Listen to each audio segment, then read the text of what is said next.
Anong political martir? Hindi siya pinopolitika ng ating administrasyon, ng ating Pangulong Bongbong Marcos. Walang politika sa pagkakaaresto niya. Yung kaso niya, hindi yung gobyerno yung nag-file sa kanya. Pribado na mga complainants ang nag-file. Walang kinalaman sa politika, kundi ay kinalaman doon sa mga pagkakamali niya dahil sa kanyang policy na kill para doon sa mga alleged drug pushers, drug addicts na hindi man lang po pinagbigyan na ma-defend yung kanilang sarili in court without due process na tulad ng tinatamasa niya ngayon sa ICC. May due process. Huwag kami, Harry Roque, pilit mong pinipilipit ang katotohanan. Iniiba ninyo ang istorya, tapos dinamay pa ninyo si Nelson Mandela. Nakakaya doon kay Nelson Mandela.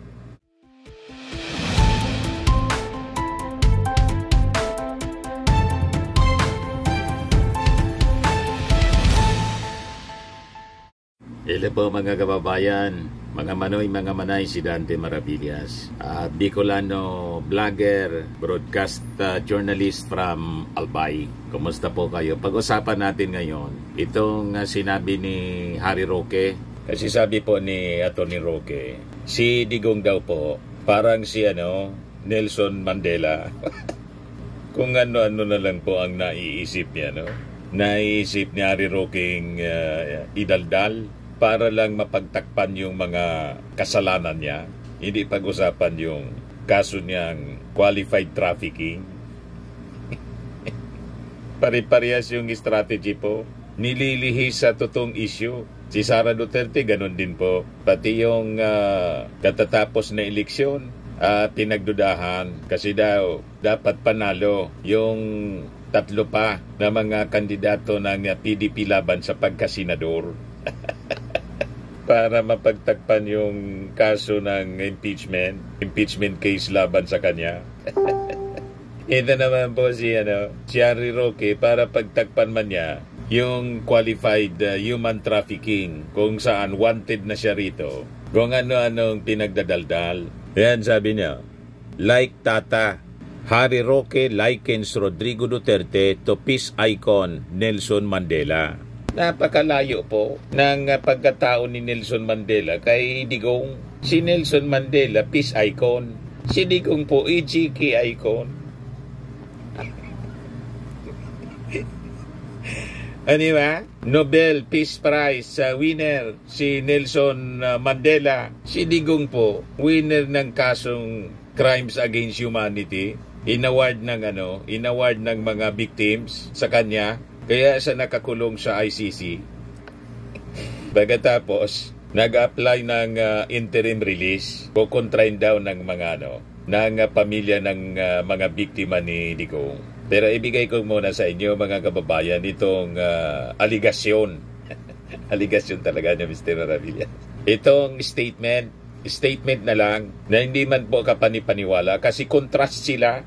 Si Mandela po, revolusyonaryo. Pinaglalaban mga kababayan ipinaglaban niya yung racial discrimination laban sa mga blacks na tulad niya. Di ba? Si Digong, ano yung pinakipaglaban niya? Pinakipaglaban niya yung sarili man lang niya. Di ba? Hanggang ngayon, yun ang pinakikipaglaban ni Digong. Kasi hinahabol siya ng mga pamilya nitong mga biktima ng crimes against humanity niya na kaso because of the EGK na nangyari sa war on drugs. So, laking pagkakaiba po ng dalawa. Kung ano-ano na lang ang naiisip na idaldal ni Harry Roque. Sabi dito sa balita ng abogado.com.ph, in his opinion piece posted on Saturday, former presidential spokesperson Harry Roque likened former President Rodrigo Duterte to Nelson Mandela, portraying him as a political martyr as he remains detained by the ICC. Kalukuhan mo. Anong political martyr? Hindi siya pinopolitika ng ating administrasyon, ng ating Pangulong Bongbong Marcos.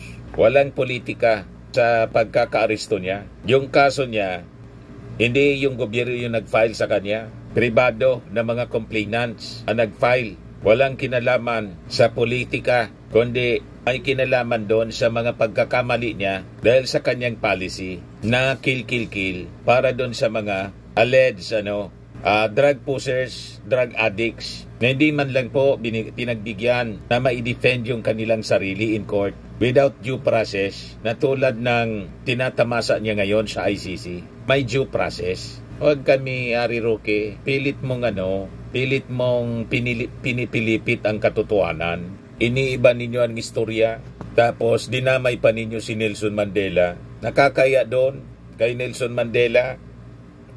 Diba, sa pamilya ni Nelson Mandela? Yan, si Nelson Mandela, mga kababayan. Matino yung pag-iisip nito. Pinaglalaban yung discrimination sa kanyang lahi.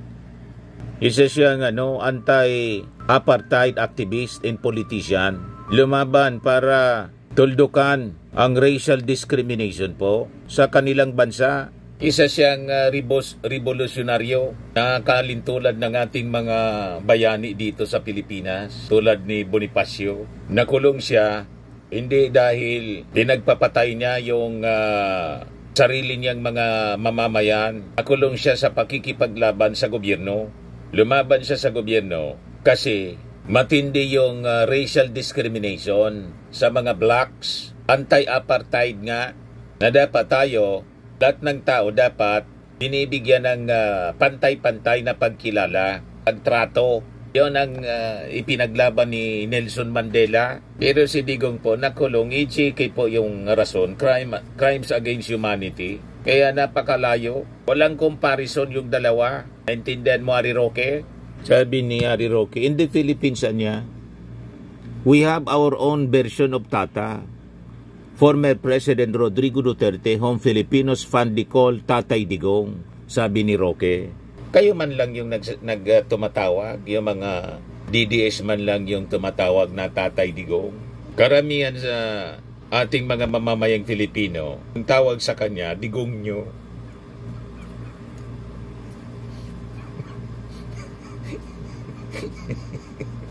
Digong nyo.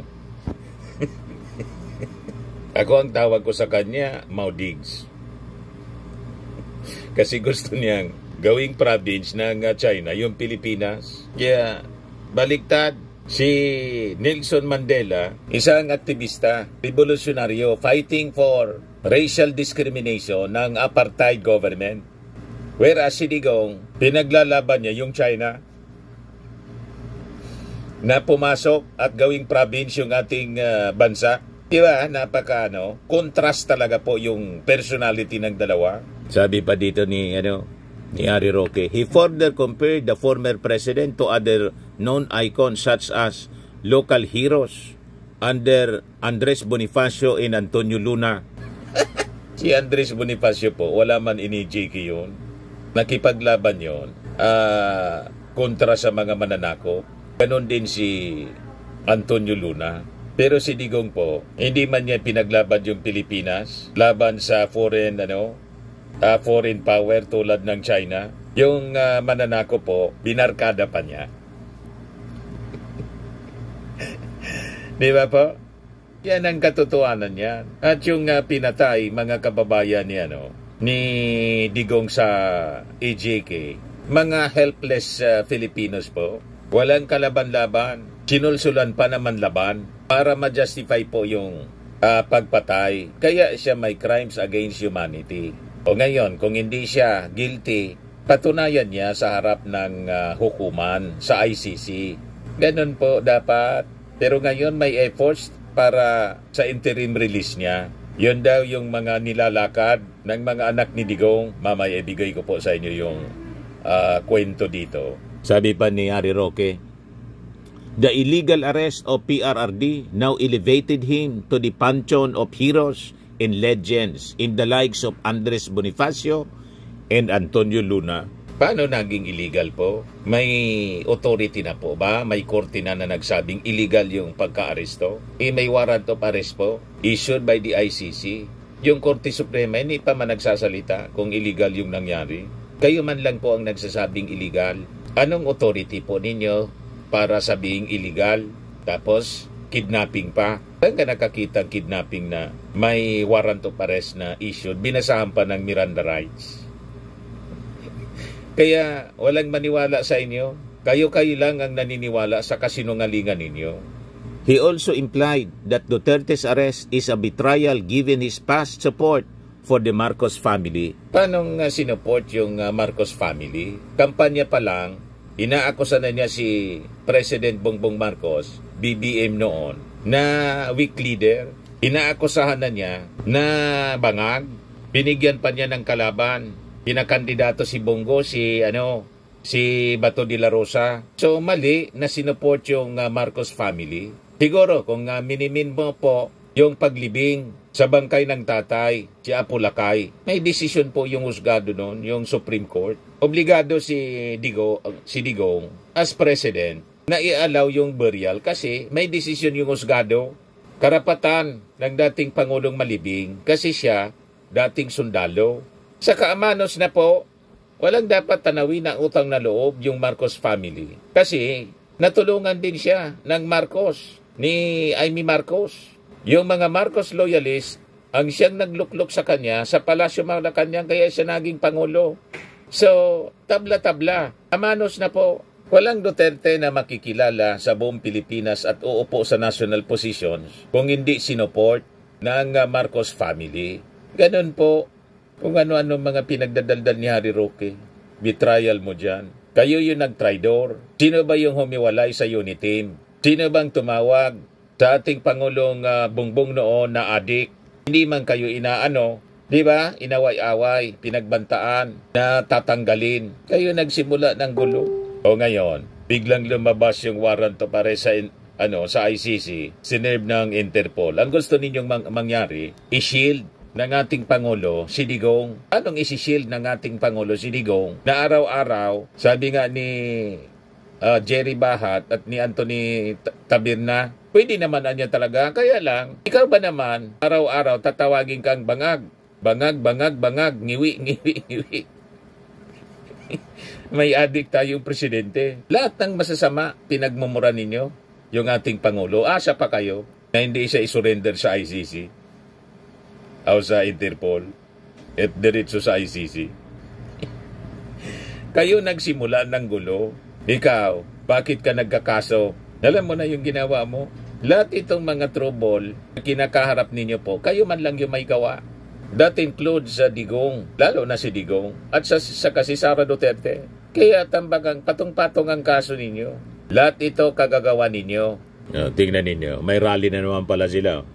The former spokes ended his message by calling on supporters to join the June 12 rally in The Hague, commemorating the 100th day of Duterte's detention and reiterating his narrative that Duterte is a victim of betrayal. Baliktad po, kayo yung mga hudas. Kayo yung mga traitor dito sa ating bansa. O ngayon, ito yung balita ngayon, mga kababayan, ay yung pagta-travel daw, frequent travel ng mga ni Pulong at saka ni Sara abroad ay para lakarin yung interim release ni Digong sa ICC. O ito yung balita ngayon, Solon links Duterte siblings frequent overseas trips to Rhodes ICC interim release.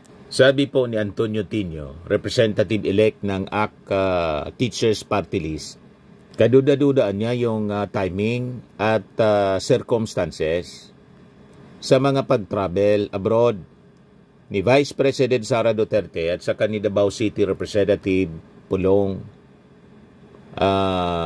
Duterte. It seems anya na ito yung rason behind VP Sara Duterte and Representative Paulo Duterte's frequent trips abroad. They are scouting and negotiating with countries to take custody of this massive human rights violator. Yung pattern niya is clear. While Duterte's legal team files for interim release, his family members are conducting clandestine missions to secure a host country. Malamang tama yung duda, mga kababayan ni Congressman Tino. Kasi yun naman talaga yung nangyari po. Ang sabi, may bansa na. Ayaw i-mention kung anong bansa. Secret daw. So nagpahayag ng pagkabahala si Tino just like other progressive House members, and they urge the ICC pretrial chamber to carefully consider the security implications of granting interim release to Duterte. Sabi po ni Tino, the ICC must prioritize the safety and security of victims and witnesses over the convenience of the accused. So may punto mga kababayan si Tino, pero sabi, kukontrain nito ng pamilya ng mga biktima ng crimes against humanity ni Digong. Pati yung National Union of People's Lawyers, AJPL, mahigpit na kinontra po yung application citing victims' rights and risk to public safety. Sabi naman ng mga relatives ng drug war victims, Duterte's release could allow him to evade accountability or incite further harm. So minomonitor ngayon ng mga abogado ng mga biktima ng war on drugs ni Digong itong mga developments tungkol sa application for interim release ng dating Pangulo. So babantayan natin ito mga kababayan sa mga susunod na araw kasi may mga pailalim na ginagawang aksyon ang pamilya ni Digong. Pero yung mga sinabi ni Harry Roque na katulad si Digong ni Mandela, malayong-malayo po. Baka mas malapit si Digong kay Saddam.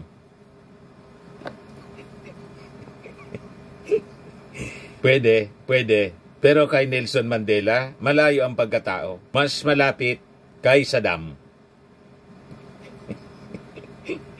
Di ba pa, mga kababayan? Post your comments kung agree kayo sa ating analysis.